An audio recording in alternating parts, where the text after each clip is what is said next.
Picture this: a merchant in the 1400s, fingers tracing the gilded edge of a towering tapestry, not to admire its beauty, but to decode a secret.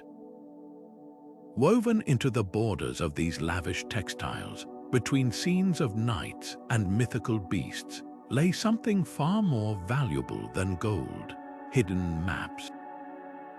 These weren't just any maps, they were lifelines, carefully stitched by artisans who doubled as cartographers, guiding traders through treacherous routes from Constantinople to Bruges. And here's the astonishing part: these tapestries hung in plain sight, their secrets disguised as mere decoration, while beneath the surface, they held the keys to empires. For centuries, we've marveled at medieval tapestries for their artistry, their vibrant colors, their epic stories. But what if I told you their true genius lay in what they concealed? The borders, often overlooked, were meticulous records of trade networks, peppered with symbols only the initiated could read. A cluster of flowers might mark a safe harbor. A twisted vine could signal a bandit-ridden pass. These weren't accidents. They were a silent language passed between weavers and merchants, spies and nobles. And it worked because no one suspected a humble textile could be so powerful. So how did this system flourish? Imagine the risk of carrying a parchment map across borders, where any guard could confiscate or copy it. But a tapestry, it was armor, a masterpiece too precious to destroy, too public to question. Behind castle walls, in the homes of wealthy traders, these woven guides revealed alliances, shortcuts, and even smuggling routes, all while masquerading as status symbols. Today, we're pulling back the threads literally to uncover how these fabrics shaped economies, sparked rivalries, and connected worlds. Because the next time you see a medieval tapestry, remember, its most thrilling stories might not be in the center, but hiding in plain sight along the edges. To understand just how cunning these hidden maps were, let's take a closer look at the materials themselves. The finest tapestries weren't just wool and dye, they were threaded with actual gold and silver, making them shimmer in candlelight. But that brilliance wasn't just for show. The metallic threads often traced key landmarks on these secret border maps, catching the light in a way that drew the eye to critical points. A river crossing here, a mountain pass there. And because only the wealthiest merchants and nobles could afford such luxuries, the knowledge stayed in the right hands. Think of it like an exclusive club where membership required not just money, but the ability to read the fabric's hidden language. Take the famous Hunt of the Unicorn tapestries. At first glance, they're a fantastical celebration of the mythical beast, but study the intricate foliage framing each scene, and you'll spot something curious. The leaves aren't random. Oak branches twist to form arrows pointing north, while clusters of ivy mark safe stopping points along the Rhine River trade route. Even the unicorn's horn, often dismissed as pure symbolism, aligns perfectly with a compass rose hidden in the border's knotwork. For merchants traveling between Antwerp and Lyon, these details weren't decorative, they were survival guides. What's truly remarkable is how these codes evolved. As trade routes shifted due to wars or new alliances, weavers updated their designs. A tapestry from 1480 might show a flourishing vineyard in its border, marking a thriving wine trade with Burgundy. By 1520, that same vineyard could be replaced with a walled city, signaling a blockade or new toll road. Unlike paper maps, which became obsolete the moment they were inked, tapestries were living documents, quietly edited with every new thread. And let's not forget the weavers themselves, often women working in workshops attached to convents or noble households. These artisans were more than skilled hands. They were geopolitical insiders, trusted with sensitive information about which routes were safe, which ports charged unfair tariffs, even which lords could be bribed. Their work required not just artistic talent, but a spy's discretion. After all, a single misplaced stitch could send a caravan straight into an ambush. So the next time you stand before a medieval tapestry in a museum, resist the urge to focus solely on the central drama. Lean in, study those swirling vines, those delicate flowers, those seemingly random beasts along the edges. Because chances are you're not just looking at art, you're staring at a centuries-old GPS woven by someone who knew the roads of Europe better than most mapmakers and had the genius to hide that knowledge in plain sight. The real magic of these hidden symbols wasn't just in their cleverness, it was in their universality. A merchant from Genoa and a trader from Cologne might speak different languages, but they could both decipher the same stitched clues. Take the humble acorn, for instance. Scattered along a tapestry's border, it wasn't just a nod to nature. In the secret lexicon of medieval trade, acorns marked trusted inns or way stations where merchants could rest without fear of robbery. The more acorns woven near a town symbol, the safer the stop, and it wasn't just about safety. A tiny sickle hidden in the vines that signaled a region where grain was cheap and plentiful, a prime spot to resupply. But here's where it gets even more fascinating. These symbols weren't static. They shifted like the markets they represented. A tapestry from the early 1400s might show a lion rampant near Lyon, symbolizing open trade with French nobles. Fast forward 50 years, and that same lion could be caged or wounded, a warning that tariffs had skyrocketed or the route was under new, unfriendly control.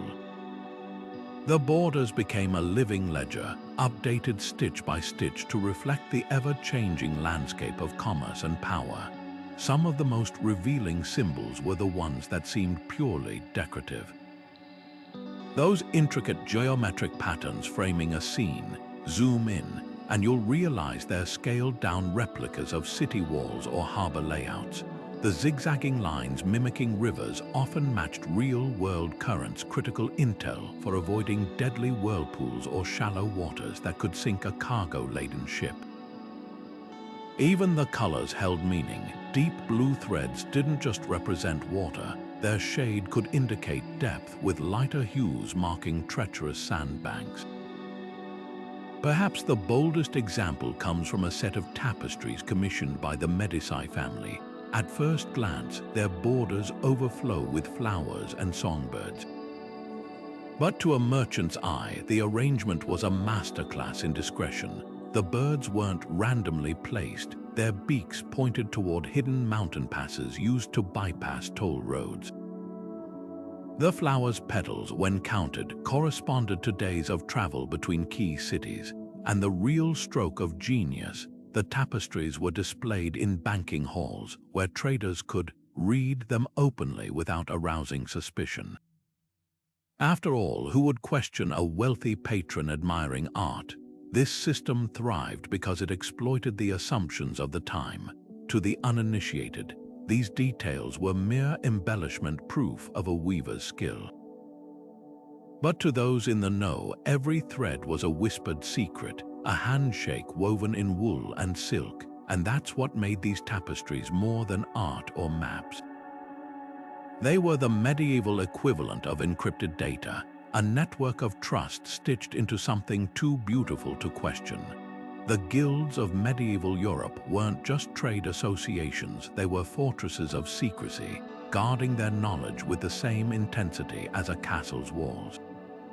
And when it came to the hidden maps woven into tapestries, the Weavers' Guild of Flanders stood as the ultimate gatekeeper. Imagine an apprentice in a dimly lit workshop, sworn to silence as a master weaver pointed to a seemingly innocent border of vines. See how the leaves curl clockwise here? That means the road to Ghent is clear. But if they twist the other way, his voice dropping to a whisper, bandits lurk in the forests. This wasn't just craft, it was a clandestine language passed down through generations, ensuring only the initiated could navigate Europe's treacherous trade routes. What made these guilds so powerful was their monopoly on both skill and information. To become a master weaver, you didn't just learn to thread a loom, you memorized hundreds of symbols, each one a piece of a larger puzzle. The guild's master key, rumored to be a heavily guarded manuscript or perhaps an intricate tapestry itself, wasn't just a legend. It was a living document, updated with every shift in politics or geography. Lose a war, a new symbol would appear in the borders, warning merchants to avoid hostile territory. Forge an alliance, suddenly, a once dangerous route would bloom with reassuring motifs. But the guild's influence went far beyond commerce. In cities like Bruges or Lyon, where weaving guilds held sway, their leaders often sat on town councils, whispering advice into the ears of nobles. A tapestry's border might subtly signal which lord could be trusted or which one demanded bribes. During times of war, these woven maps became strategic tools. Historians believe the Duke of Burgundy used tapestries to plot supply routes during his campaigns, relying on their coded borders to outmaneuver enemies who carried obvious parchment maps. The guild's secrecy wasn't just about profit, it was survival. In an era where trade routes meant the difference between prosperity and ruin, leaking a symbol's meaning could collapse an entire city's economy. Punishments for betrayal were severe. Records from 15th century Ghent mention a weaver exiled for life after selling a fragment of a border designed to a rival guild. His punishment, his own portrait woven into a tapestry's edge, not as a tribute but as a warning, his face forever framed by thorns. Yet for all their power, the guilds couldn't hold back change forever. As printed maps became more common in the 16th century, the need for hidden stitched clues faded, but the legacy of these woven secrets lingers. Next time you see a medieval guild's crest, perhaps a shuttle crossed with a sword, remember, it wasn't just a logo, it was a badge of trust, a symbol that its wearer held the keys to a silent, thriving network of knowledge, one thread at a time. Here's something that might surprise you. The grand tapestries adorning medieval churches weren't just meant to inspire devotion. Look closer at those swirling borders framing scenes of saints and miracles, and you'll spot something unexpected. The faint outline of roads, rivers, even tiny inns tucked between golden threads. These weren't random decorations, they were deliberate maps of pilgrimage routes, woven into sacred art so seamlessly that only those walking the path would recognize them. Take the famous Cluny Abbey tapestries, where the border's winding vines trace the exact twists and turns of the Way of St. James, the legendary Camino de Santiago. A pilgrim kneeling in prayer could glance up and see their next stop, a cluster of embroidered scallop shells marking a safe hospice, or a row of crossed staffs warning of a treacherous mountain pass ahead. But why hide such practical details in something so holy? The answer lies in the bustling economy of faith. Pilgrimage routes were medieval superhighways, crowded with travelers who needed food, shelter, and souvenirs. Merchants quickly realized that setting up shop along these paths meant guaranteed customers, thousands of weary pilgrims willing to pay for a warm meal or a relic to carry home. And the church, they played along, commissioning tapestries that subtly guided both the devout and the prophet-minded. A border might show a saint's hand pointing toward a town with a thriving market, or a seemingly innocent flock of sheep could indicate where wool traders offered the best prices. Faith and commerce weren't just connected, they depended on each other. The cleverest part, these tapestries acted as silent advertisers. A pilgrim returning from Santiago might describe a vibrant tapestry they saw in Burgos Cathedral, mentioning offhand how the border's golden thread seemed to highlight certain villages. Word would spread, and soon merchants flocked to those very spots, knowing pilgrims would follow the woven clues. It was a self-fulfilling prophecy. The more a location appeared in tapestry borders, the more popular it became, attracting even more trade. Some of the most telling examples come from the Rhine Valley, where churches displayed tapestries with borders mirroring the river's course. Tiny silver threads marked toll stations run by friendly bishops, while dark knots in the fabric signaled areas controlled by robber barons. Pilgrims learned to read these details as carefully as their prayer books, and merchants used them to plan safe routes for transporting goods.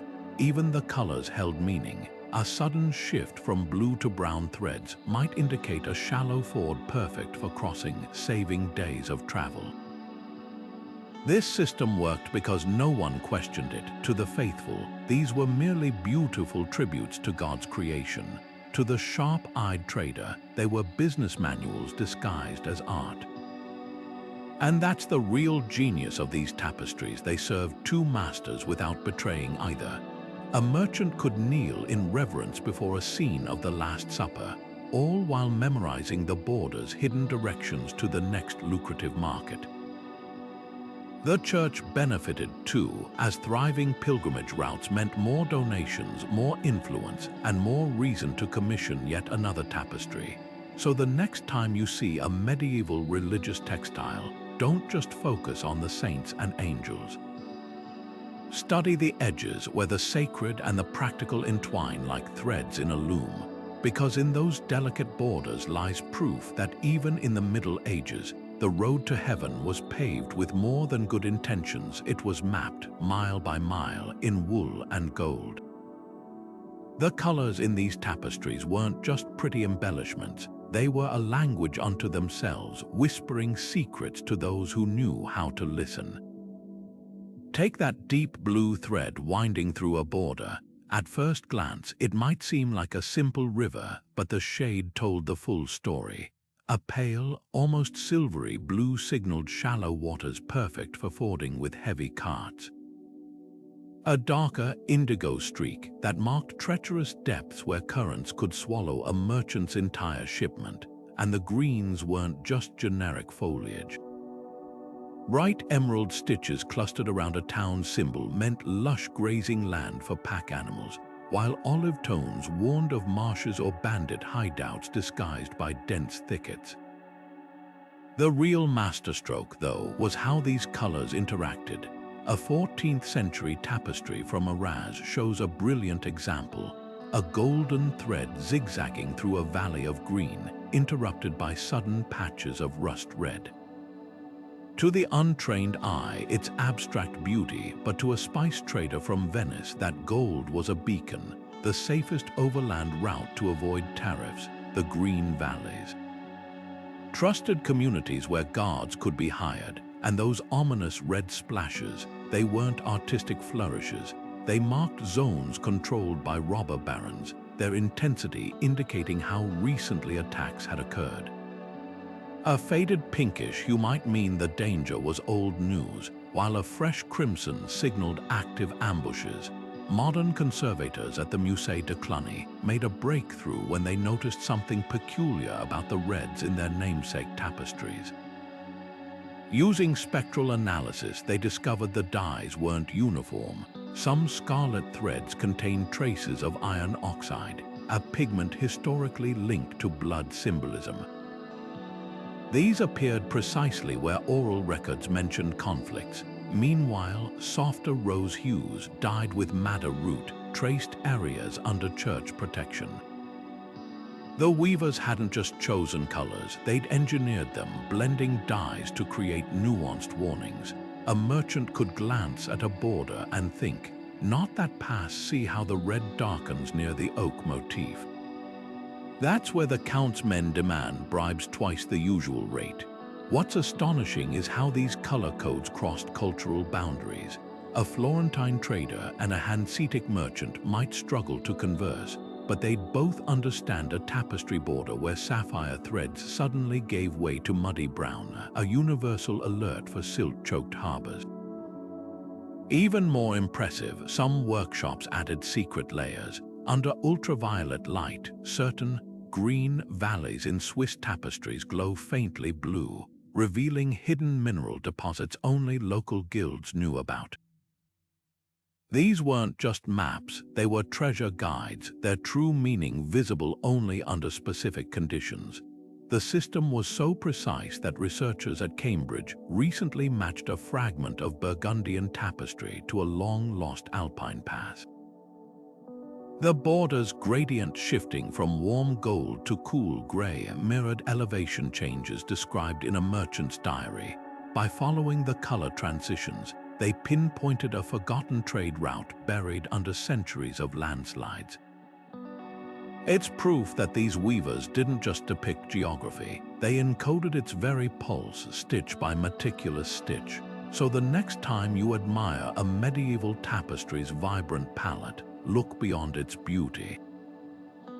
Those colors were doing double duty, telling stories of peril and profit, of roads taken and avoided.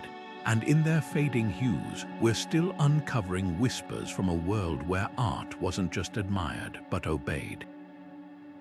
Look up at the night sky in the Middle Ages, and you weren't just seeing stars, you were reading a roadmap.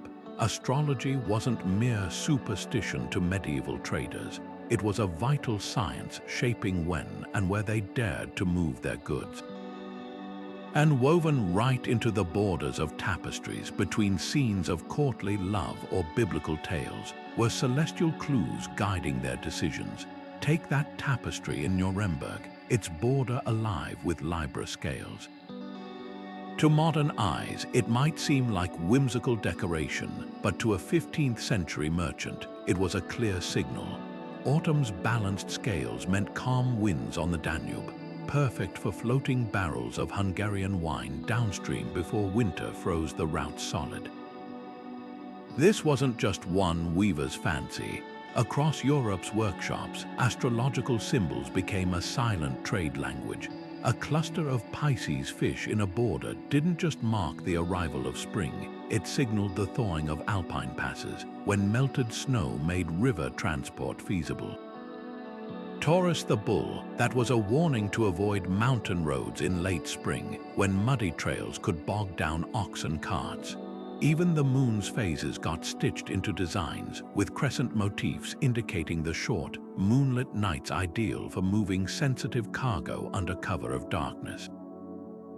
The precision was staggering. In a Bruges tapestry depicting the Magi, the border's Capricorn symbol aligns with a tiny caravan of wool bales, a not-so-subtle hint that December's disciplined earth sign was prime time for shipping Flemish textiles to Italian markets. Meanwhile, fiery Aries motifs often flanked routes through Germanic forests, suggesting the boldness of early spring journeys when bandits were still winter-starved and less active. These weren't random placements. Weavers consulted almanacs and astrologers, translating celestial forecasts into threaded guidance. But here's what's truly remarkable. These astrological borders sometimes held layers of deception. A tapestry commissioned by Venetian merchants shows Gemini twins smiling benignly until you notice one twin's foot subtly crushing a scorpion. To rivals, it looked like generic zodiac art.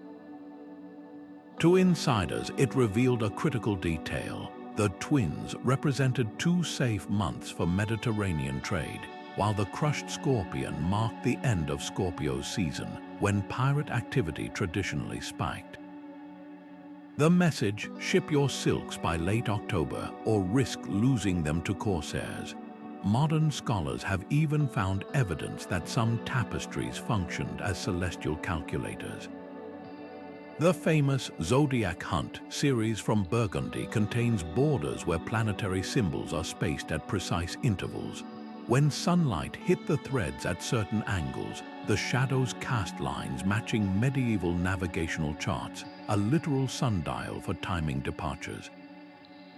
Imagine a merchant tracing his finger along Saturn's embroidered rings, counting the stitches to determine how many days until the next favorable alignment. This fusion of art and astronomy reveals a medieval world far more sophisticated than we often assume. Those twinkling tapestry stars weren't just pretty embellishments. They were the beating heart of a system where commerce moved to the rhythm of the cosmos, guided by weavers who knew the heavens as intimately as their looms.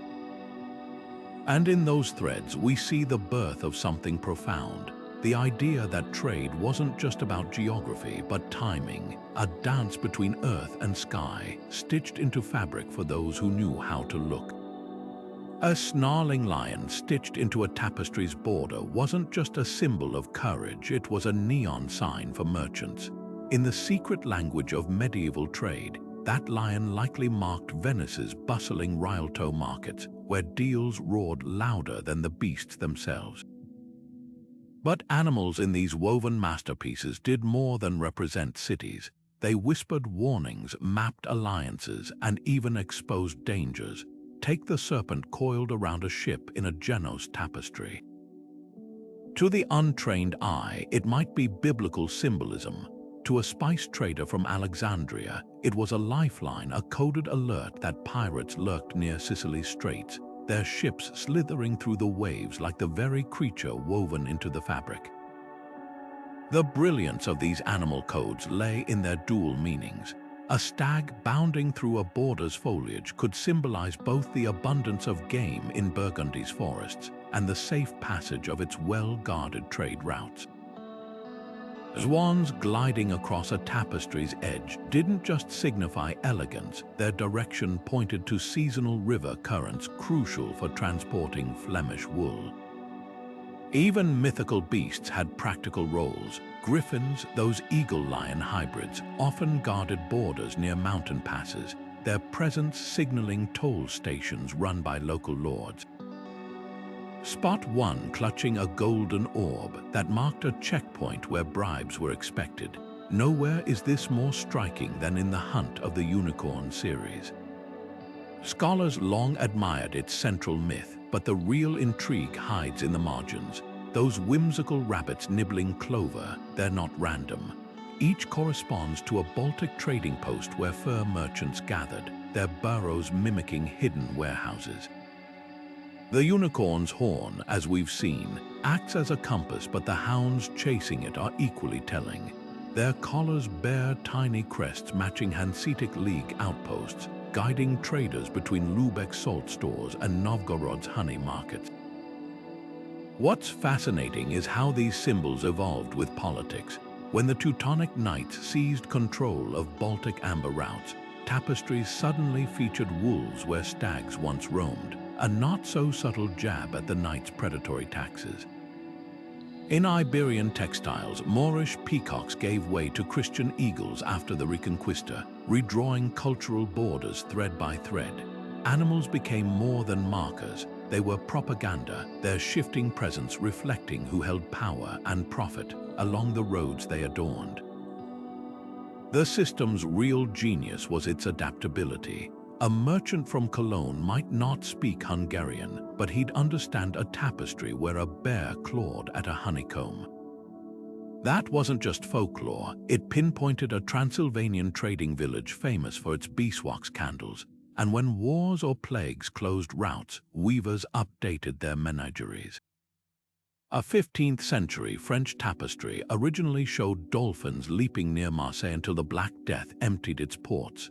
Later versions replaced them with crows, a grim reminder of abandoned docks where only scavengers remained. Today, researchers use these animal clues to reconstruct lost trade networks. A dragon in a Swiss tapestry led historians to a forgotten silver mine, its location preserved in thread when parchment records crumbled. Vultures circling in a Catalan border revealed a notorious bandit gorge, their stitched shadows matching merchants' diary entries about ambushes.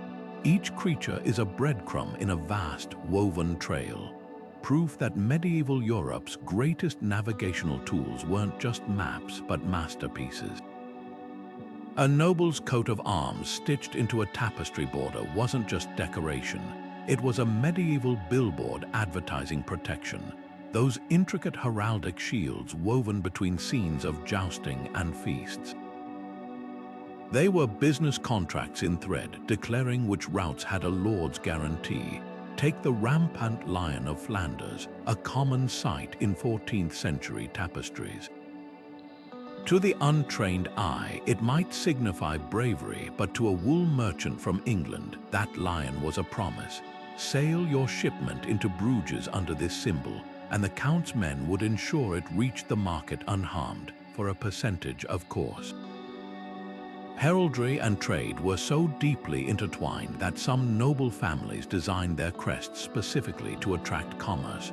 The Dukes of Burgundy didn't just adopt the golden fleece as their emblem because it looked regal. That dangling sheepskin was a direct nod to the lucrative wool trade that filled their coffers, and tapestries featuring it often marked routes where Burgundian guards patrolled. Spot a tapestry border studded with fleurs de lis. That wasn't just French royal pride, it was a beacon for wine merchants, signaling routes where the king's seal meant reduced tariffs.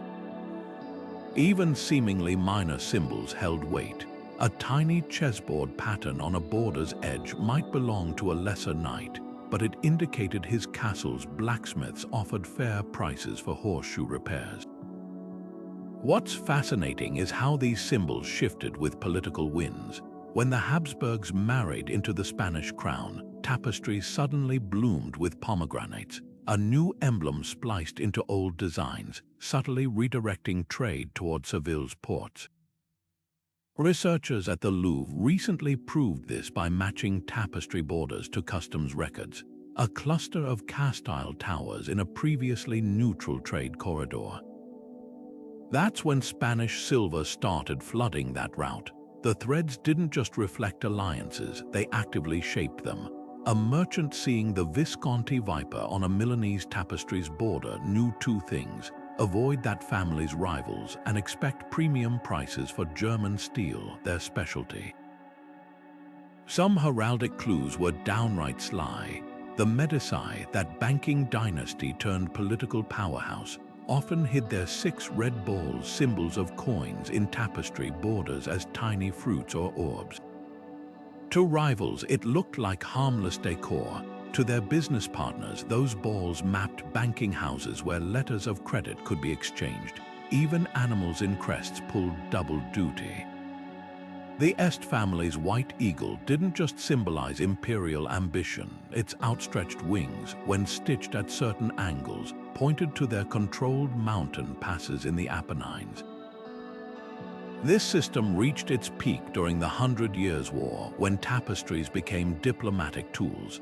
A French noble might gift an English ally a tapestry featuring both their crests intertwined in the border, not just as flattery, but as a coded offer. Keep trade open despite the conflict, and we'll protect your merchants.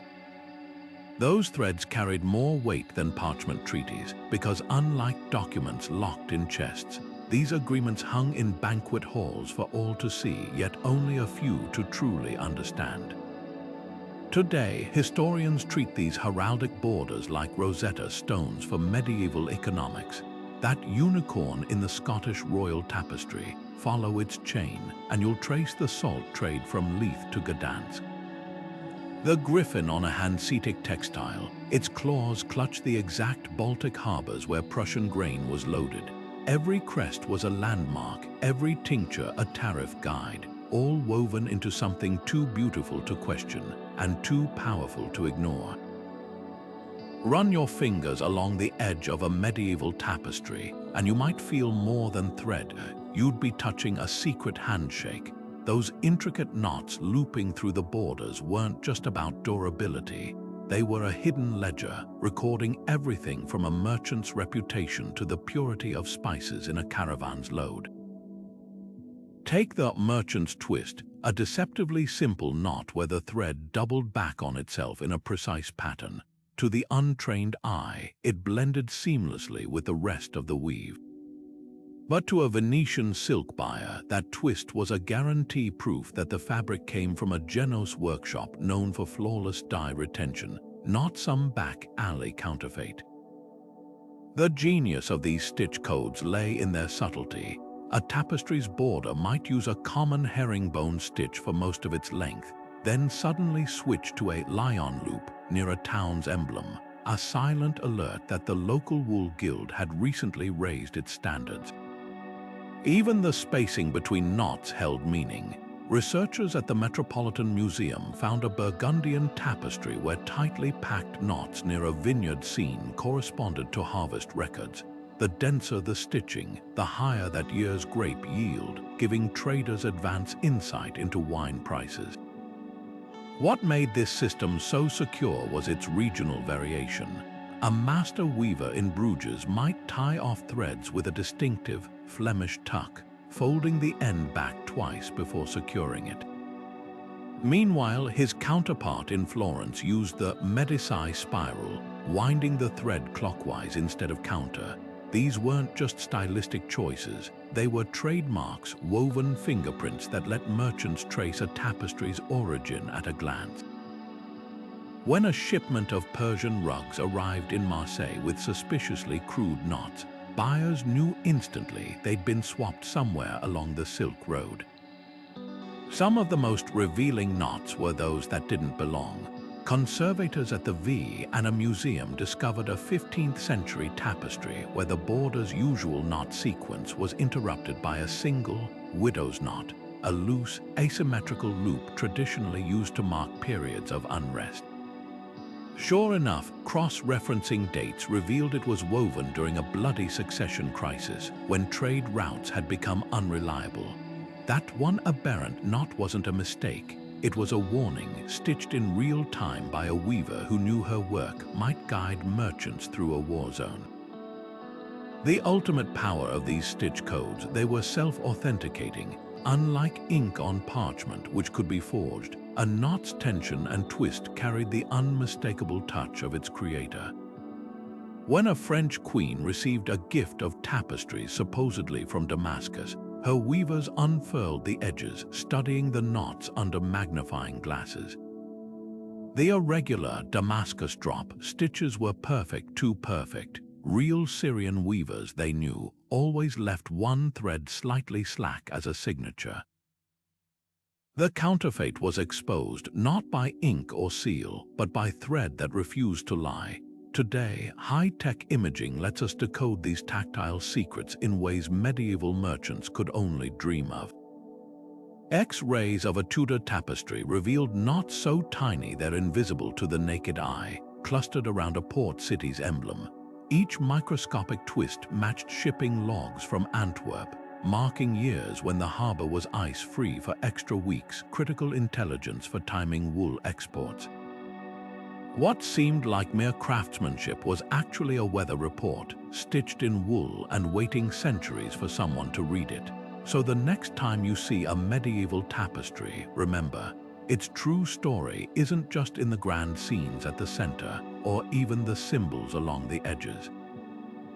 It's in the very fabric of its making, where every knot was a contract, every stitch a ledger entry, and every weaver a notary public with a loom instead of a seal.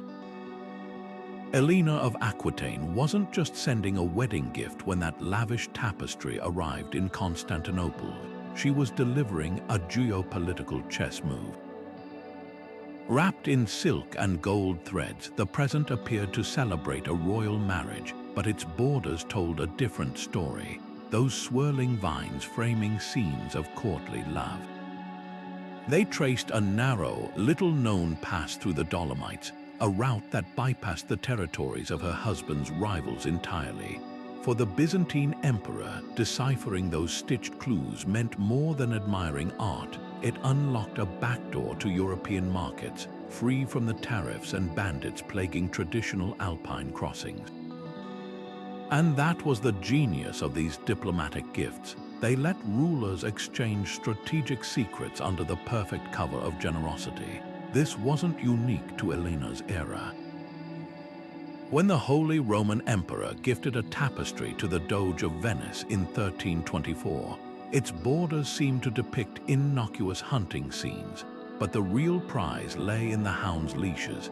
Each twist and knot mapped the overland salt routes from Salzburg, a commodity Venice desperately needed to preserve its Adriatic fish trade. The Doge's merchants decoded it within hours, redirecting their caravans by the next full moon. What made these woven maps so effective was their deniability. If intercepted, who could prove a vine's curve was anything but artistic flourish?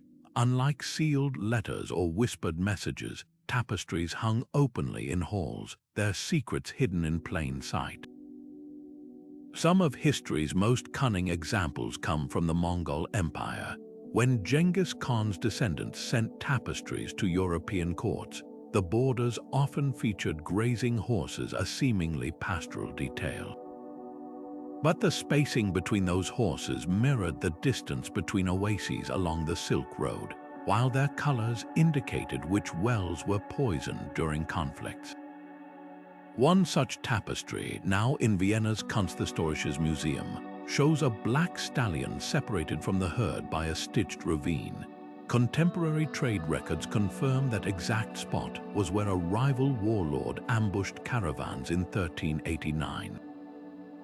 The Mongols weren't just gifting art, they were offering survival guides to allies smart enough to read them. The practice reached its peak during the War of the Roses, when tapestries became literal battle plans.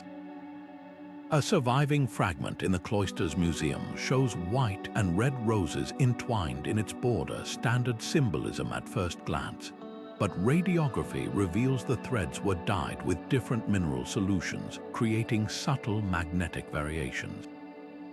When laid flat, compass needles placed on the tapestry aligned with hidden iron deposits in key Yorkshire valleys, marking defensible positions for Lancastrian forces. No wonder these textiles were treated as state secrets. Some royal inventories list them alongside artillery and siege engines. What's often overlooked is how these gifts shaped global trade networks. A single tapestry gifted by the Ming dynasty to Bengal's Sultan in 1403 contained borders woven with cloud motifs that, when studied diagonally, outlined monsoon wind patterns for crossing the Bay of Bengal. Portuguese spies later stole the design, giving Europe its first reliable charts for the spice trade. That's the untold legacy of these diplomatic masterpieces. They didn't just map roads, they redrew the world's economic alliances, one carefully stitched secret at a time. By the early 1500s, the once mighty tapestry maps faced an unlikely rival, sheets of paper fluttering across Europe in merchant satchels. But this wasn't an overnight revolution. Imagine a grizzled Venetian trader hunched over his new printed map, squinting at unfamiliar ink lines, then glancing wistfully at the family tapestry where generations had traced their routes with fingertips. Paper was cheaper, yes, and easier to reproduce, but it lacked the tapestry's cunning defenses. A stolen parchment could be copied in minutes, while a woven map required months of labor to replicate, and even then, only by someone who understood its stitched lexicon. The transition played out in fascinating ways. Some hybrid tapestries from this era feature borders that mimic paper maps, with embroidered compass roses and tiny stitched labels, almost as if weavers were trying to bridge both worlds. In Lyon, a surviving textile from 1524 shows a startling innovation. Its border combines traditional vine motifs with a grid of golden threads resembling latitude lines, a clear nod to the new cartographic trends. But look closer and you'll spot anomalies. Those grids aren't mathematically precise, they're deliberately distorted, masking the true distances between trading posts. Old habits died hard. Certain merchant dynasties resisted paper entirely. The Fuggers, that banking powerhouse of Augsburg, famously kept a set of emergency tapestries in their counting houses until the late 16th century. Their ledgers mention payments to weavers for updating border designs during crises like the Peasants' War, when paper maps might be confiscated or burned. One fragment in the Bavarian National Museum tells the tale. Its border shows a river route through the Black Forest, but the water's flow reverses direction in sections, marking where rebel forces had set up blockades. Paper couldn't adapt that quickly, yet the advantages of print were undeniable. When Antwerp's printing presses began mass-producing maps in the 1540s, they offered something revolutionary: standardization. A tapestry's symbols might mean one thing in Bruges and another in Barcelona, but printed maps spoke a universal language. The Hanse merchants, always pragmatic, were among the first to switch, commissioning woodcut maps that could be rolled into barrels alongside their salted herring. But even they made concessions to tradition. Early printed maps from Lübeck include tiny illustrations of animals and crests, direct descendants of those woven symbols traders had trusted for centuries. The real turning point came with something unexpected: spices. As Portuguese caravels flooded Europe with pepper and cinnamon, the old tapestry maps couldn't keep pace with rapidly shifting trade routes. A border design that took months to weave might be obsolete by completion, while a printer could update a map in weeks. The final blow: insurance. Underwriters in Genoa and Amsterdam began refusing policies to ships relying solely on tapestry guides, preferring the modern certainty of printed charts. By 1580, only a handful of conservative silk families in Florence still commissioned navigational tapestries, and even those were more status symbols than practical tools. But here's what's often missed: the decline of tapestry maps didn't erase their legacy. Early printed maps borrowed their visual language wholesale, those ornate compass roses. Direct descendants of the woven star motifs that once marked celestial trade windows, the whimsical sea monsters lurking in uncharted waters, great-great-grandchildren of the mythical beasts that warned medieval merchants of pirate haunts. Even today, the phrase "on the map" carries echoes of those textile origins, a reminder that before paper charted the world, threads did. Modern technology is peeling back the centuries with startling clarity, revealing secrets woven into fabric that even the sharpest medieval eyes couldn't detect. Take the Devonshire hunting tapestries, long admired for their lively boar and deer scenes. When researchers at the University of Cambridge subjected them to multispectral imaging, the borders lit up like a detective's chalkboard. Faded threads, invisible under normal light, suddenly formed a precise grid over southern England, its intersecting lines aligning perfectly with 14th century toll roads and market routes. But here's what's truly astonishing: those grids weren't just outlines. Variations in thread thickness created subtle elevation markers, mimicking the gentle hills between Exeter and Salisbury where packhorse trails snaked through valleys. It was topography in wool disguised as decoration. This isn't just about confirming old theories, it's uncovering layers of sophistication we never imagined. At the Getty Museum, conservators used hyperspectral imaging on a Burgundian tapestry and made a bombshell discovery. What appeared to be a simple floral border actually contained 3 distinct dye layers, each applied during different decades. The oldest layer, revealed only under infrared light, showed a straight path through the Ardennes forest. Later threads curved that same path to avoid a landslide documented in abbey records, while the topmost layer added tiny stitched wools, a warning that mercenaries now controlled the detour. Suddenly, a single tapestry became a living document, updated like a modern GPS rerouting around traffic. The real game changer: how these techniques expose the invisible ink of medieval weaving. Many tapestry dyes contained metallic mordant substances that helped colors bind to fabric, but also reacted uniquely to X-ray fluorescence. In a Milanese textile, scans detected traces of lead in what looked like plain green vines. Mapping those lead deposits revealed an exact match for copper mining routes in the Alps, the threads darkening where veins were richest. even more clever. Some workshops mixed dyes from local plants, creating chemical fingerprints. A tapestry's blue might contain woad from Toulouse or indigo from Genoa, betraying its origin and, by extension, the trade networks it mapped. Perhaps the most poignant revelations come from tapestries once dismissed as too damaged to study. A fragment in Barcelona's Textile Museum, its central scene ravaged by moths, gave up its secrets when subjected to reflectance transformation imaging. The technique, which captures surface details under angled light, exposed a border of seemingly random stitches, but when plotted digitally, they formed a scale model of the city's medieval harbor, complete with hidden symbols marking which docks had shallow water at low tide. Suddenly, a textile written off as a tattered remnant became a masterclass in maritime logistics. What's emerging is a radical new perspective. These tapestries weren't just maps.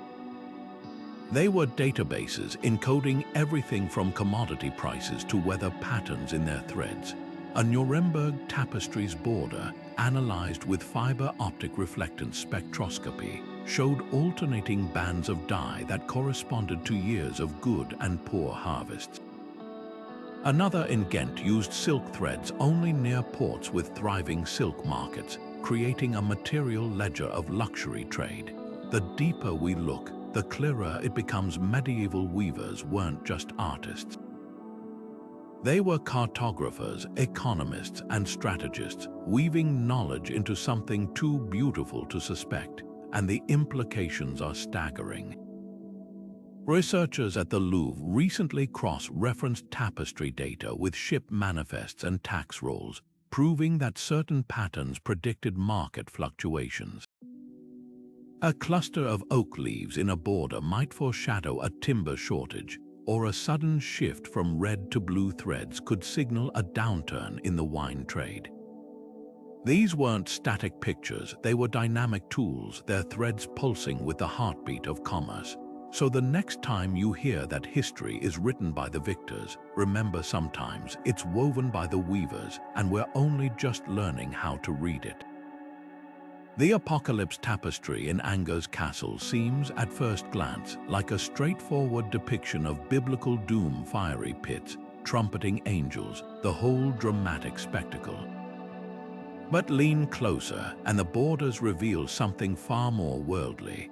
Woven between scenes of divine judgment, tiny cog ships bob along thread-like waves, tracing an unmistakable path from Bordeaux's vineyards to Bristol's bustling docks. This wasn't just artistic flair. For the Dukes of Anjou, who commissioned the tapestry in the 1370s, those miniature vessels were a ledger in wool, tracking their most precious commodity, wine. What makes this tapestry extraordinary is its brazen duality. While the central panels warned of eternal damnation, the borders quietly celebrated earthly profits. Each ship's sail bears a barely perceptible mark, some stitched with a fleur-de-lis, others with a lion rampant. Art historians now recognize these as cargo manifests in disguise.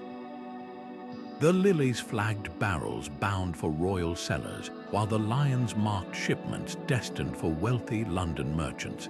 Even the sea monsters lurking beneath the waves served a purpose. Those with forked tails marked treacherous sandbanks near La Rochelle, while serpentine beasts signaled ports where the Duke's agents collected tariffs. The scale of this covert operation is staggering. Modern imaging has revealed that the tapestry's original 77-meter length, now partly lost, contained over 200 ships, each positioned to mirror real-world sailing times. A cluster of vessels near the seven-headed beast panel that corresponds to the autumn equinox, when favorable winds slashed the Bordeaux to Bristol journey from 3 weeks to just 10 days.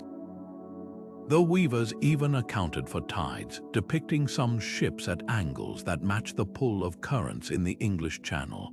But here's the real masterstroke: the tapestry's display location. Hung in the Duke's private chapel, It allowed his clerks to update trade records under the guise of religious devotion. A missing ship could be explained as lost to the apocalypse, while new stitches might prophesy next season's routes. When English spies complained about Anjou's uncanny ability to intercept their wine shipments, they never suspected the answer hung above the Duke's prayer kneeler. Recent conservation work uncovered an even deeper layer. Some border flames, originally thought to symbolize hellfire, contain threads dyed with border wine sediment, a literal infusion of the trade they celebrated. And those golden threads outlining the ships, they're not gold at all, but copper wire salvaged from casks used to transport the very wine the Tapestry tracked. The message couldn't be clearer. Heaven and earth might collide in the main panels, but along the edges, profit and piety were seamlessly woven together. This duality wasn't unique to Angers. Across Europe, tapestries like the Apocalypse series functioned as spiritual screensavers for mercantile machinations. A merchant could kneel in repentance for his greed while memorizing the border's latest wool prices. A duke could pray for salvation as his fingers traced a new tariff route hidden in a saint's halo. And that's the ultimate irony. These textiles warned of divine judgment while quietly proving that in medieval Europe, even the apocalypse had a balance sheet.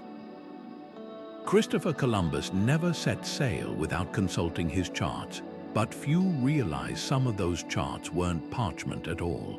Tucked among his personal papers was a fragment of a Flemish tapestry, its border frayed from frequent handling. To most, it appeared to be a simple scene of mermaids and sea monsters, but Columbus recognized the truth. Those sinuous waves weren't just decorative. They traced Atlantic currents known to Basque whalers for generations, their patterns preserved in wool by weavers who'd never seen the ocean. This wasn't just art, it was a stolen glimpse beyond the edge of the medieval world, passed down through threads when paper maps still called the Atlantic the Sea of Darkness. The link between tapestry maps and colonial expansion runs deeper than we've acknowledged.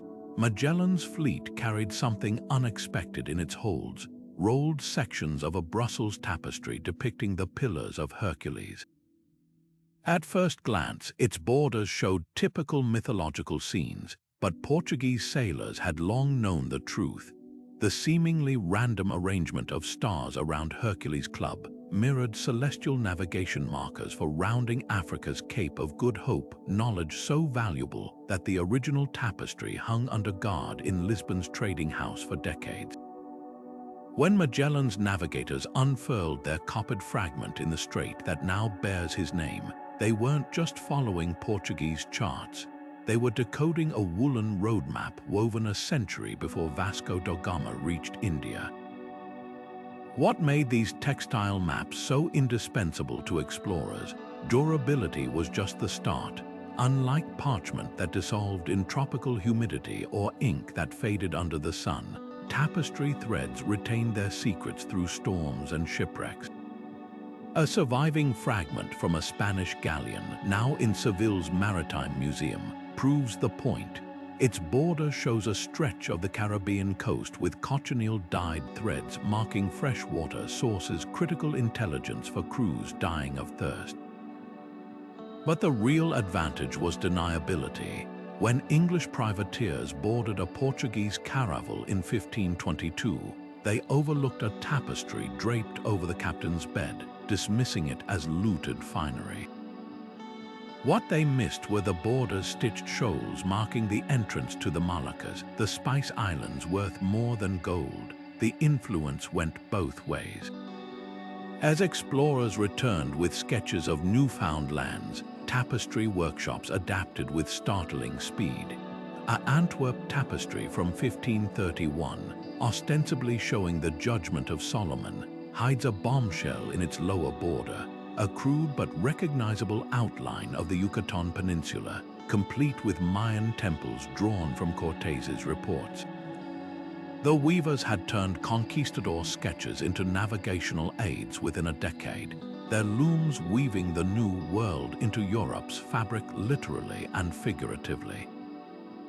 Even more telling, the temples are surrounded by bees, a symbol medieval merchants used to mark prosperous markets, now repurposed to flag Aztec gold routes.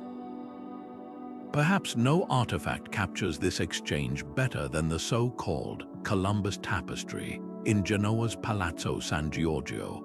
Long mislabeled as a biblical scene, multispectral imaging revealed its borders contained the earliest known European depiction of Caribbean tobacco plants, their leaves carefully stitched from threads dyed with indigo from the same colonies that grew the crop. The circularity is poetic. A tapestry mapping colonial wealth was literally woven from that wealth's fruits. This symbiotic relationship between explorer and artisan reshaped history. When John Cabot studied Bristol's tapestries before his voyage to Newfoundland, he wasn't just admiring art. He was absorbing centuries of Norse fishing routes preserved in wool by merchants who'd traded with Vikings. The Cantino planisphere, that famous 16th century map smuggled out of Portugal, bears unmistakable similarities to tapestry borders from Bruges, suggesting its cartographer had textile references we've since lost. Even the distortions tell a story. Tapestry maps showing South America too close to Africa likely influenced early navigators to underestimate the Atlantic's breadth, a miscalculation that nearly doomed Columbus. The ultimate testament to these textiles' power, how desperately Spain tried to control them. Royal decrees in 1540 forbade exporting tapestries containing certain borders, and the Casa de Contratación kept weavers on retainer to update designs with each returning caravel's reports. In the end, not even empires could stop the flow of knowledge stitched into fabric. A single surviving tapestry fragment in Manila's museum proves the point. Its border mixes traditional European motifs with Ming Dynasty porcelain patterns, mapping the very trade winds that carried silver from Potosi to China. The medieval weavers' legacy had gone global, their threads now weaving together continents they'd never seen. Margaret of York wasn't just a duchess admiring her castle's lavish decorations. She was a cartographer in silk and gold. When this 15th century noblewoman commissioned tapestries for her court, their borders didn't merely frame scenes of chivalry. They charted the flow of English wool through Burgundian markets, with each stitched fleur de lis marking a customs post under her control. Historians long overlooked women like Margaret as mere patrons of the arts, but recent discoveries reveal the truth. Noblewomen across Europe wielded textile maps like ledger books, using them to oversee trade networks that spanned kingdoms. A surviving inventory from Margaret's household lists a tapestry with vines encircling the arms of Ghent, a poetic description that actually concealed a wool trading algorithm, its twisting branches calculating tariffs based on seasonal demand. Convents doubled as clandestine map-making studios, where abbesses and their scribes, often women of merchant families, transcribed travelers' accounts into woven code. The Benedictine nuns of Lüneburg produced tapestries whose borders functioned as spiritual and commercial guides simultaneously. One remarkable example shows saints' halos interwoven with Hanseatic cog ships, the golden threads forming precise navigational angles between Baltic ports. These women weren't just copying men's maps, they were enhancing them, adding details male merchants often missed, like which monasteries offered the cleanest bedding for female traders, or where midwives could be found along pilgrimage routes. The so-called Hildegard tapestry from the Rhineland even encoded lunar cycles in its borders' star motifs, helping time journeys around menstruation, a consideration no male cartographer would have included. The real power of these women lay in their invisibility. While guilds barred them from official map-making roles, the private nature of tapestry work allowed noble women and nuns to operate outside restrictive systems. A Venetian doge might never accept geographic advice from his wife, but he'd gladly hang her new tapestry Anno, where its borders dolphins swam in formation pointing to Cyprus's best coral reefs. Even more audacious were merchant-class women like Caitlanie van der Meer, whose Antwerp workshop produced tapestries with borders that subtly corrected her husband's published maps, adding safer routes she'd learned from Jewish textile traders expelled from Spain. What's often forgotten is how these textiles became vehicles for female literacy. In an age when most women were denied formal education, tapestry patterns served as mnemonic devices. The Rose of Provence tapestry, woven by French nuns, used flower petals to represent syllables in market chants, a disguised language lesson for merchant daughters. Another from Cologne taught arithmetic through border knots, with each twist corresponding to interest rates on loans.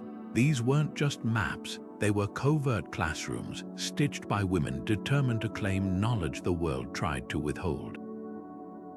Modern conservation techniques are finally revealing the full scope of their contributions.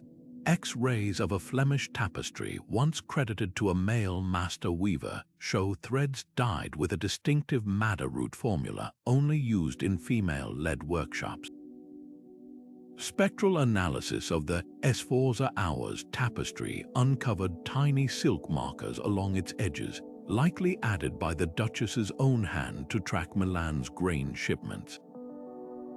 Even the physical act of weaving gave women unique insights. The repetitive motion of the loom mirrored the rhythms of trade winds and caravan schedules, turning each tapestry into a tactile representation of commerce's pulse. These women's greatest legacy might be how they reshaped geography itself. When Isabella of Castile sent tapestries to the New World with Columbus's second voyage, their borders didn't just copy men's maps, they incorporated Taino beadwork patterns marking Caribbean freshwater springs. A surviving fragment in Santo Domingo's museum shows European sailing ships bordered by indigenous weaving techniques, creating a fusion cartography that acknowledged native knowledge. In threads as in life, medieval women didn't just follow the routes men laid out, they wove new ones. A scrap of fabric no larger than a handkerchief, discovered in the ruins of a caravanserai near Samarkand, holds secrets that parchment maps never could. Woven with threads of Central Asian camel hair and Chinese silk, this fragment's border shows a pattern of staggered diamonds, a design once dismissed as mere decoration until a historian noticed their spacing matched the distance between wells along the Taklamakan Desert's deadliest stretch. Each diamond's color held meaning: indigo for sweet water, rust red for brackish, and a single ominous black diamond marking a well that Mongol chronicles later confirmed had been poisoned during a 14th century trade war. These Silk Road tapestries operated on a different visual language than their European counterparts. Where Flemish weavers used crests and vines, Central Asian artisans embedded codes in geometric precision. A surviving fragment from Merv's ruins contains a border of interlocking octagons, a mathematical cipher representing the 8 caravanserais between Nishapur and Bukhara, with missing segments indicating which way stations had fallen to bandits. Another, found rolled inside a Tibetan prayer drum, uses alternating Buddhist knot patterns to denote safe mountain passes versus those haunted by avalanches. The real genius lay in their portability. A merchant could fold a tapestry map into his sash, its fabric enduring sandstorms that would shred parchment, then unfurl it at night to check his position against the constellations subtly woven into the border's night sky. What makes these fragments so tantalizing is their scarcity. Unlike European tapestries preserved in castles, Silk Road textiles faced harsher fates sacked by invaders, rotted in monsoon-soaked warehouses, or repurposed by nomads into saddle blankets. The few that survive often do so in unexpected forms. A Uyghur wedding veil in Xinjiang's museums was recently found to contain a border of flowering pomegranates, their stems twisting into the exact route Marco Polo described between Kashgar and Turfan. Even more remarkable, the number of fruits corresponded to days of travel, while their seeds arrangement hinted at the number of armed guards required for each leg. Historians now believe these tapestries facilitated one of history's greatest tricks, the silent integration of East and West. A cotton fragment shows Greek key motifs merging seamlessly with Chinese cloud patterns, their intersection marking the exact valley where Hellenistic and Han merchants bartered jade for glass. Another from a Dunhuang cave depicts camels carrying not goods but tiny stitched books, their covers bearing symbols from Persian, Sanskrit, and Uyghur scripts, a woven testament to the intellectual exchange happening alongside the spice trade.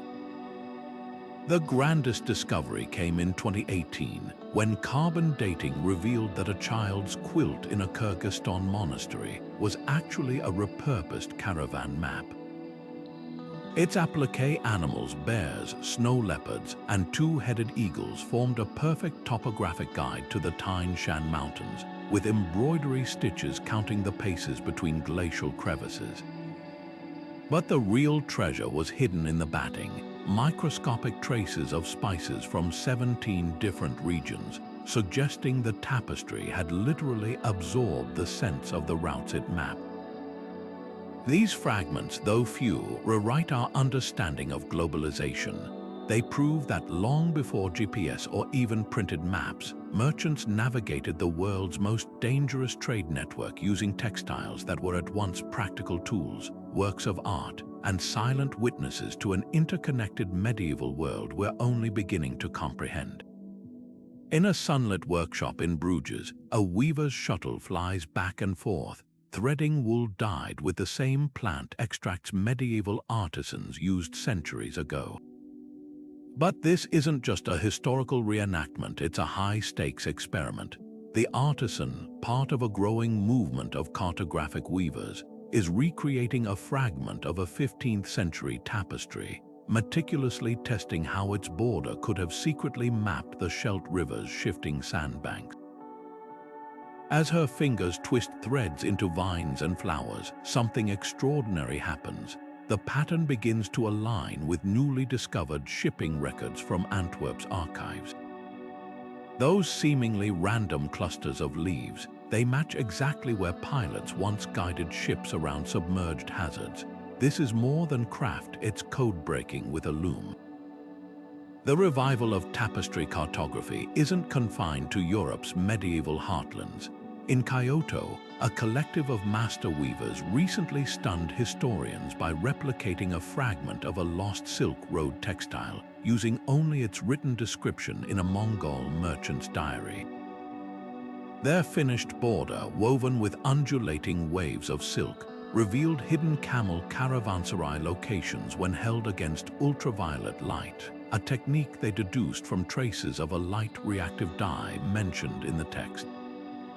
Meanwhile, in Mexico City, artisans blending pre-Columbian and Spanish colonial weaving traditions have reconstructed tapestry maps that may have guided Cortez's forces, proving indigenous knowledge was literally woven into the fabric of conquest. What makes these modern recreations so groundbreaking is how they're overturning long-held assumptions. For years, scholars debated whether tapestry borders could reliably encode complex geography. Then in 2021, a team at Paris's École des Arts Décoratifs put the question to the test, weaving two identical tapestries, one with a decorative border, the other with a hidden trade route. They invited volunteers to study both. The result, 80% of participants missed the hidden map entirely, while trained merchants spotted it within minutes. This wasn't just artistic flair, it was a sophisticated information security system, filtering knowledge by profession rather than privilege. The movement has spawned surprising innovations.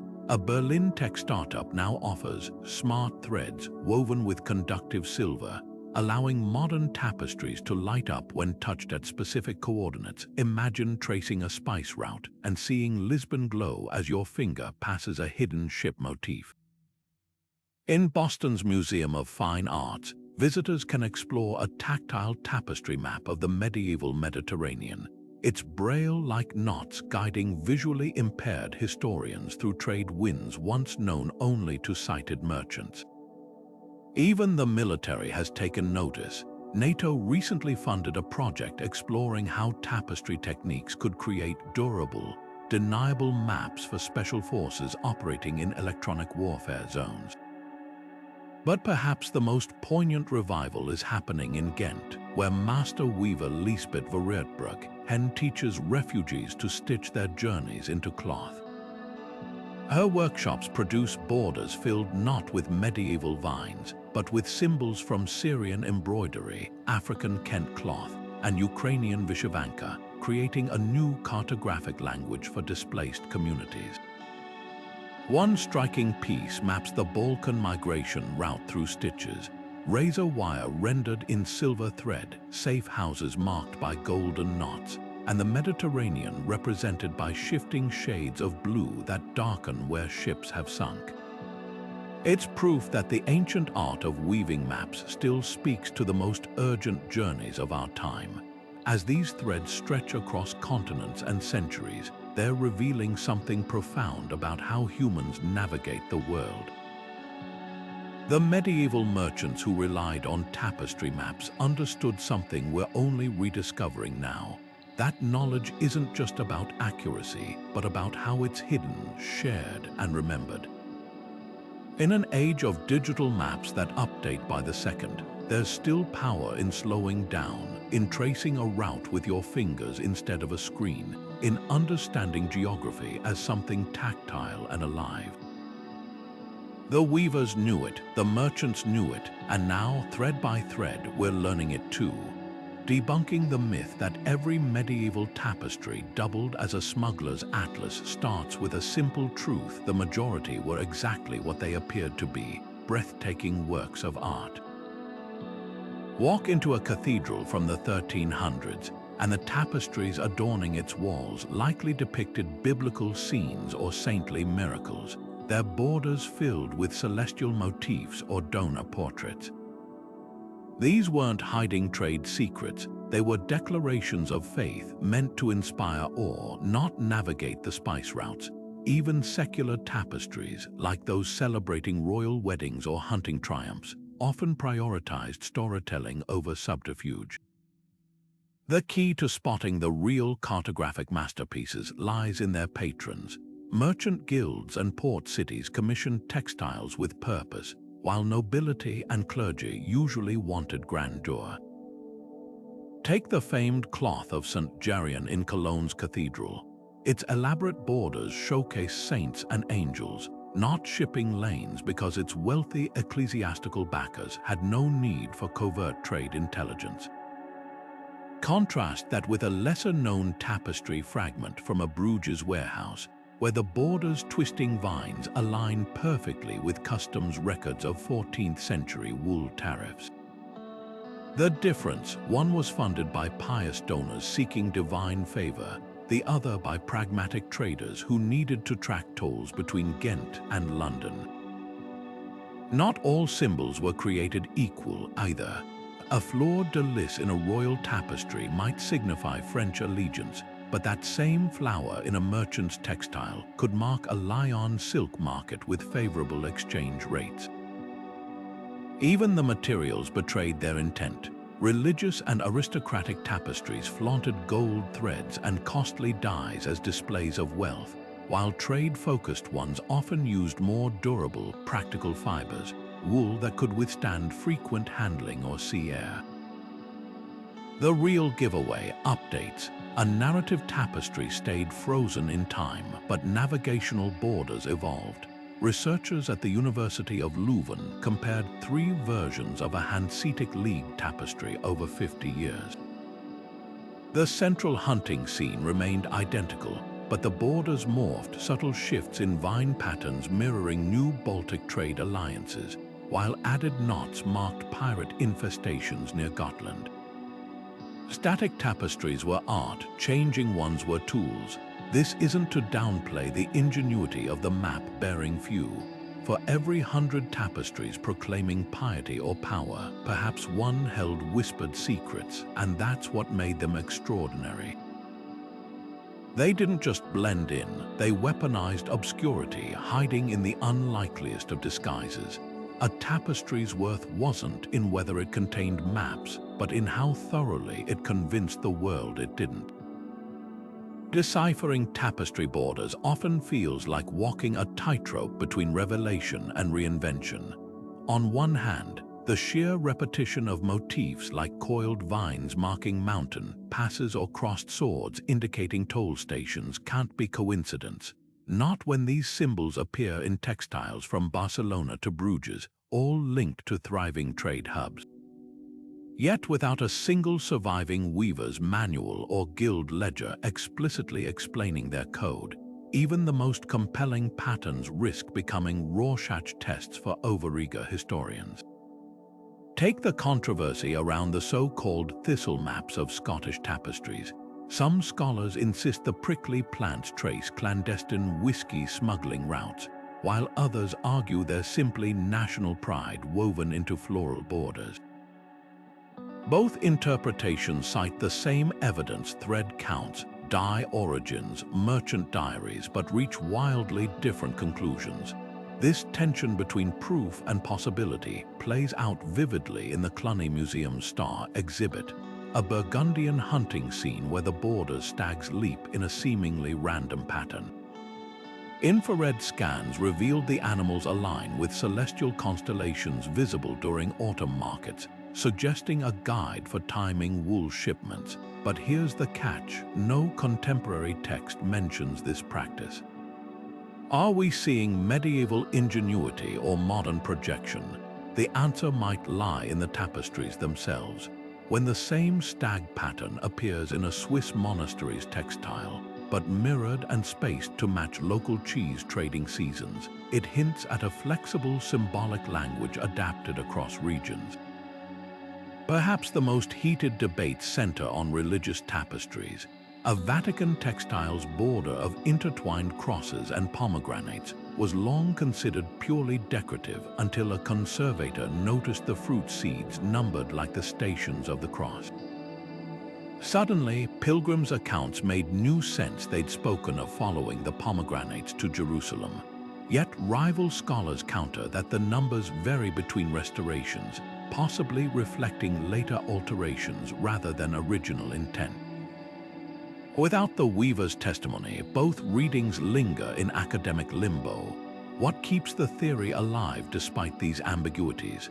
The paper trail. We do have customs records, guild fines, even trial transcripts often inadvertently confirms tapestry symbolism.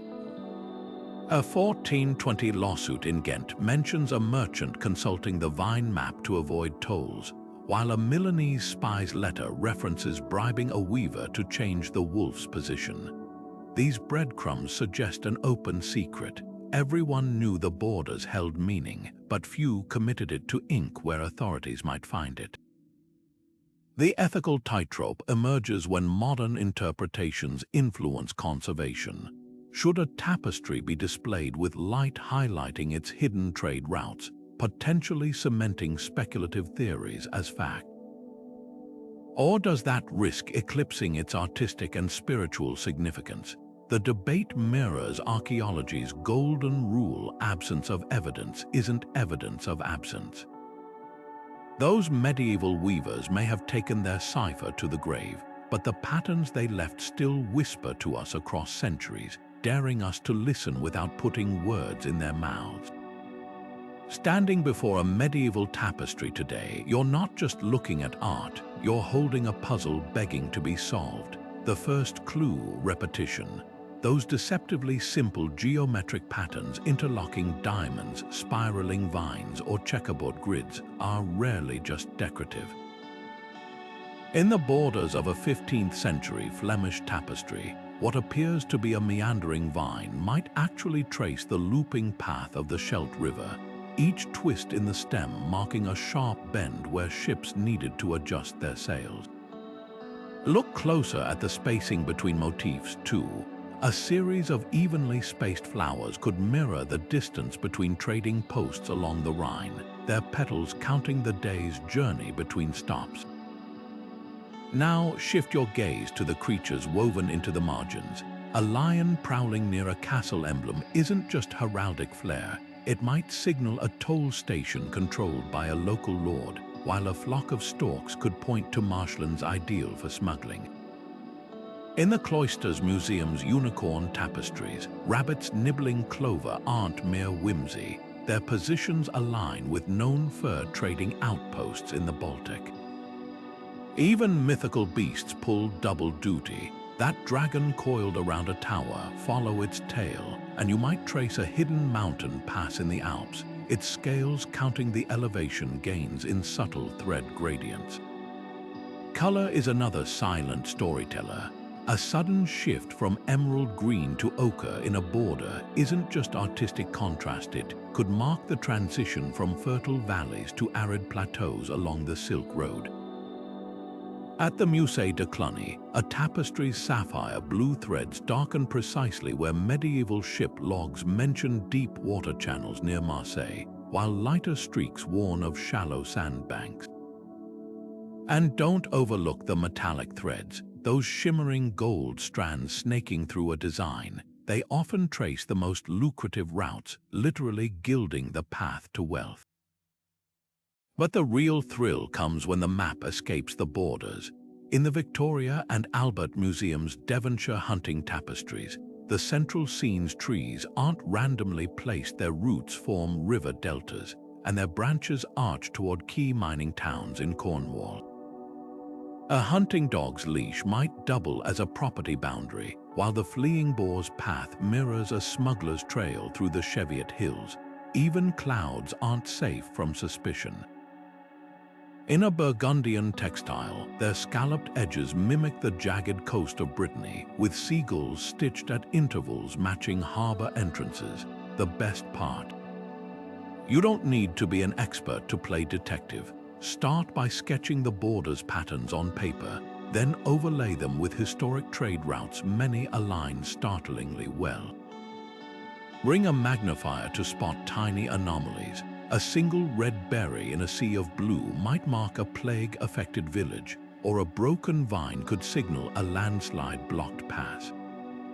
Museums like the Met in New York or Berlin's Bode Museum even offer digital magnification tools, letting you zoom in on threads that once guided merchants across continents.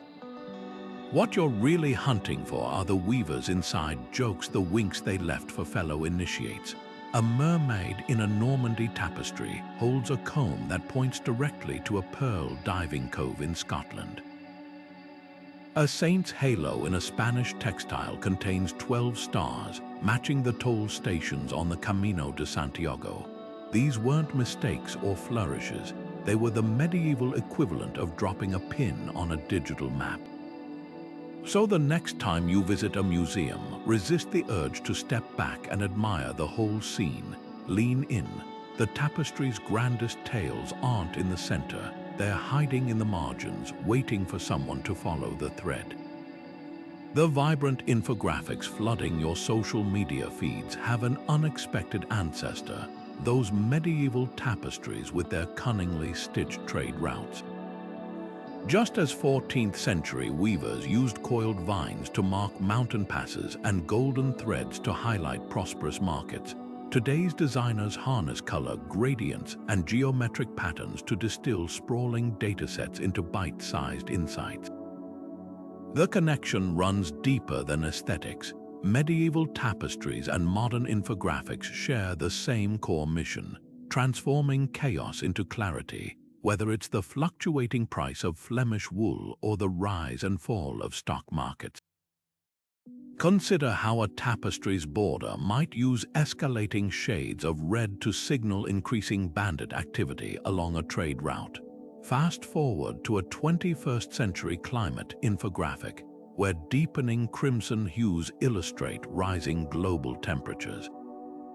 Both rely on universal visual shorthand, color as warning, pattern as pathway to bypass language barriers. Even the tools echo across time.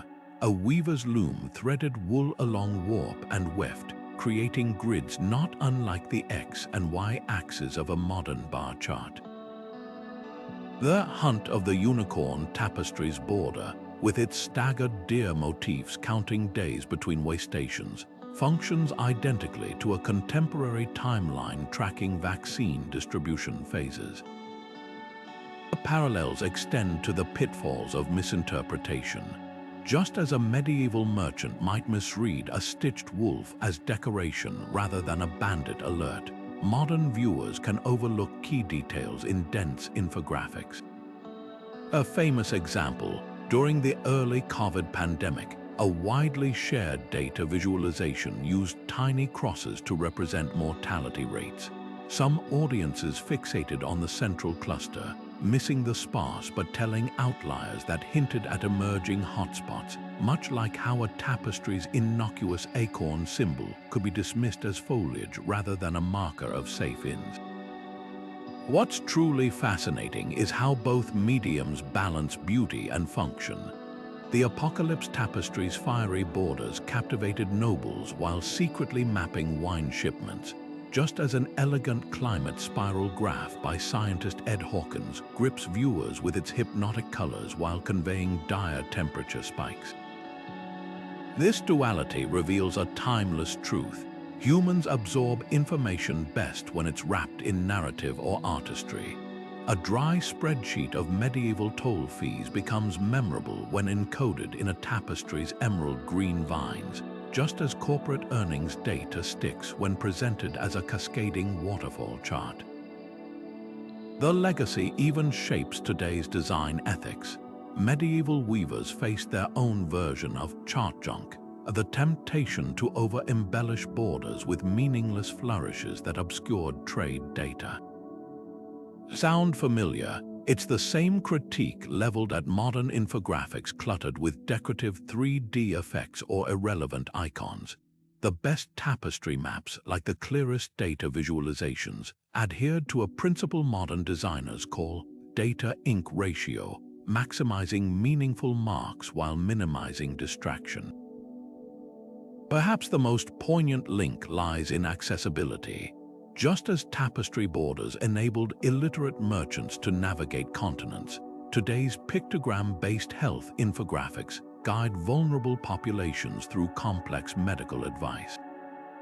A breastfeeding symbol stitched into a 15th century tapestry's edge directed traveling mothers to monastic milk banks, while nearly identical icons now mark airport lactation rooms worldwide.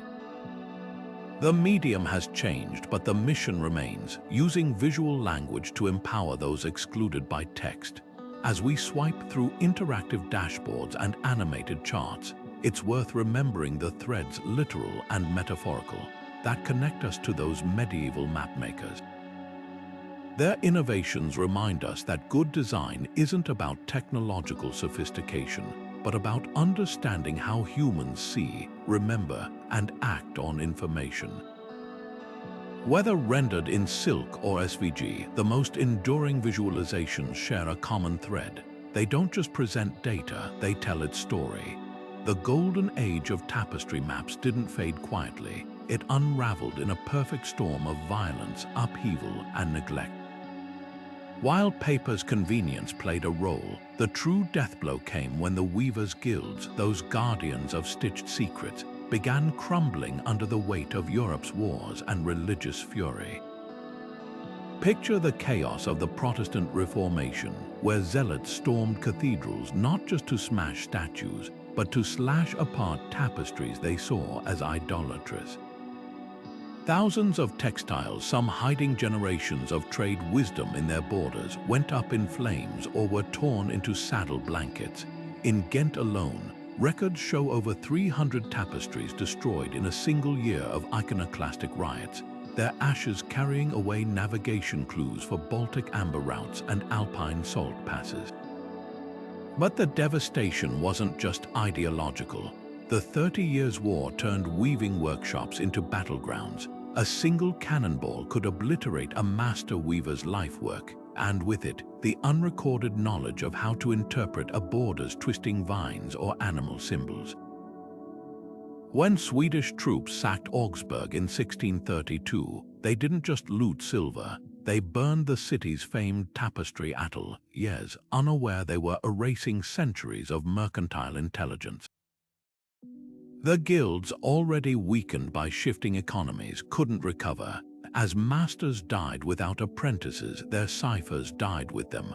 Oral traditions suffered equally brutal fates. The intricate symbology of tapestry borders had always relied on verbal instruction secrets passed from weaver to weaver, merchant to merchant. But as plague and warfare emptied cities, those chains of knowledge snapped. A Venetian diary from 1599 laments the death of an elderly weaver named Giovanna, the last person who could read the lion's paws in certain Florentine textiles, a phrase scholars now believe referred to calculating trade delays during Siena's annual fairs. Without her, the code became decorative rather than functional. Even surviving tapestries faced oblivion through misunderstanding. Nobles who inherited these textiles prized them as heirlooms, not maps. A 17th-century inventory from a French chateau lists a hunting scene with curious borders, hung in a damp hallway unbeknownst to the owners. Its faded threads once charted safe passages through Huguenot-controlled territories.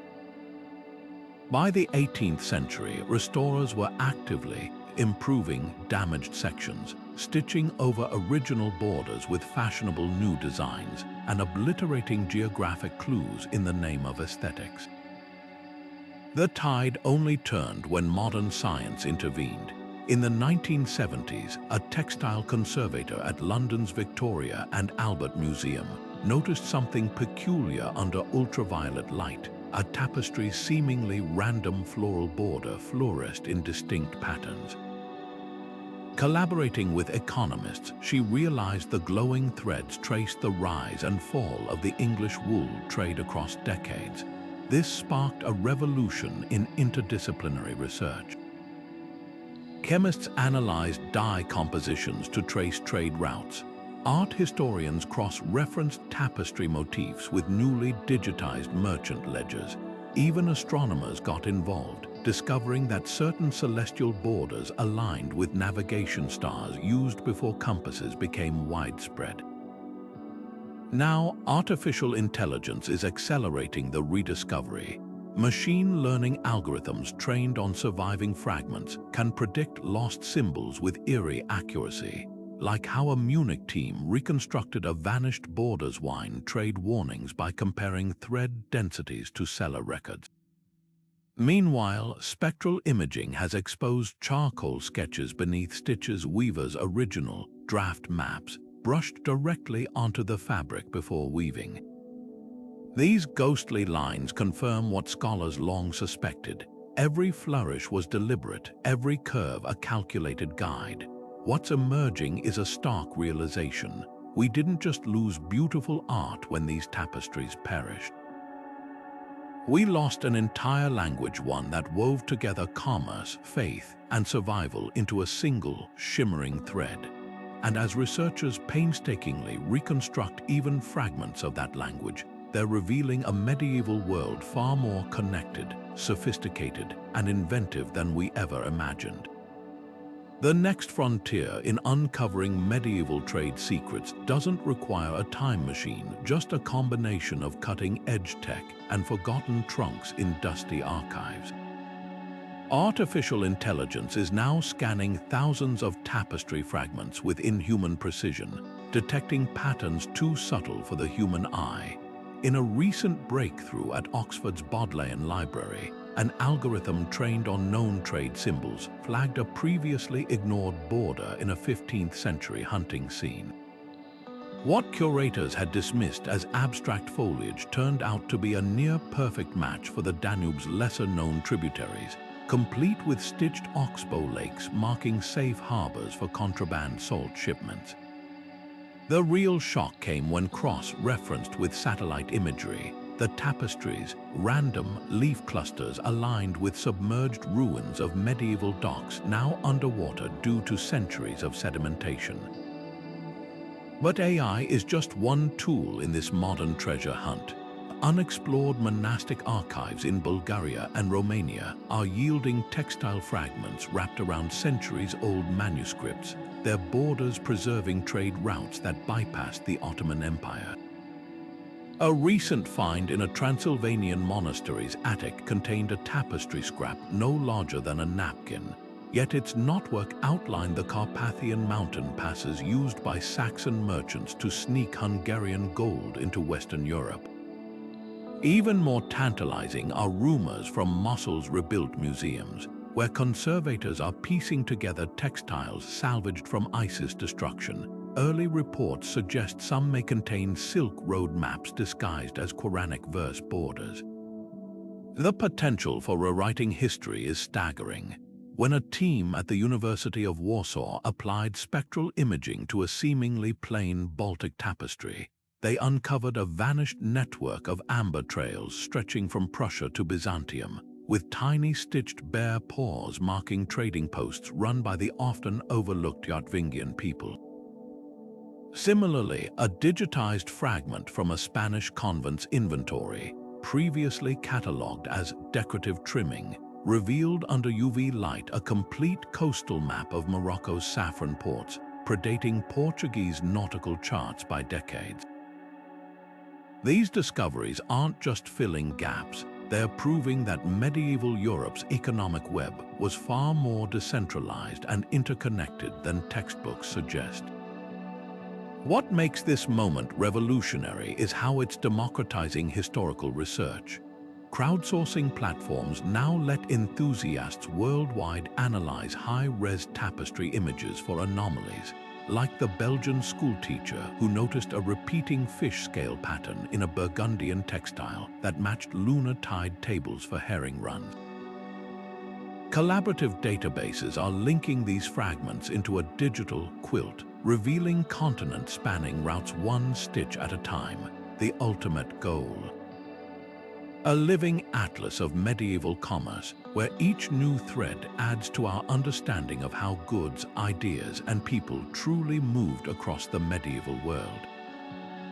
The most exciting realization is how much remains hidden in plain sight. Conservators recently discovered that many tapestries were designed with multiple map layers, different routes visible under varying light conditions. A single textile might guide spice traders by daylight using colored threads, then reveal smuggling coves under candlelight through reflective metallic stitches. With advances in nanotechnology, researchers are even detecting trace elements in dyes that could pinpoint the exact mines, markets, and workshops where materials originated. We're not just rediscovering lost maps, we're learning to read them in ways their creators could never have imagined.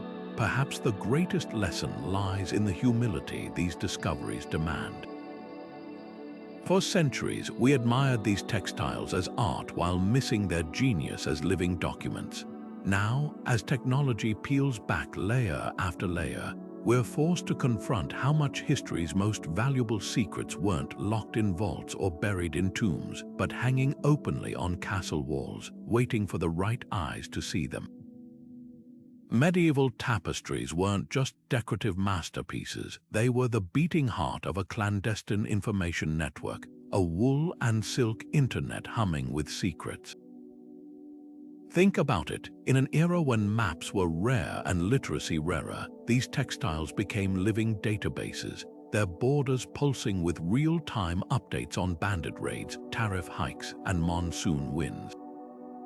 They were the original crowdsourced navigation, where generations of weavers, merchants, and spies stitched their collective knowledge into something too beautiful to suspect. And here's the kicker, we're still decoding their secrets centuries later, like archaeologists piecing together a fragmented Wikipedia from threads instead of pixels. What's astonishing is how these tapestries shaped the world beyond trade. That hidden pass in a Burgundian textiles border, it might have diverted silver shipments that funded Columbus's voyages. Though wine routes disguised in a convent's altar cloth, they sustained alliances between kingdoms. Even the colors held power. Indigo dyes from Mali, crimson from Mediterranean insects, each hue a testament to global connections we often assume didn't exist before modern globalization. These weren't just maps, they were the medieval dark web encrypted in artistry. Yet their greatest legacy might be how they challenge our assumptions about history's unconnected past. A tapestry in Seville could guide a merchant to Samarkand. A fragment in Bruges might reference monsoon patterns known to Arab sailors. This was a world where information flowed as freely as the threads themselves, if you knew how to read them.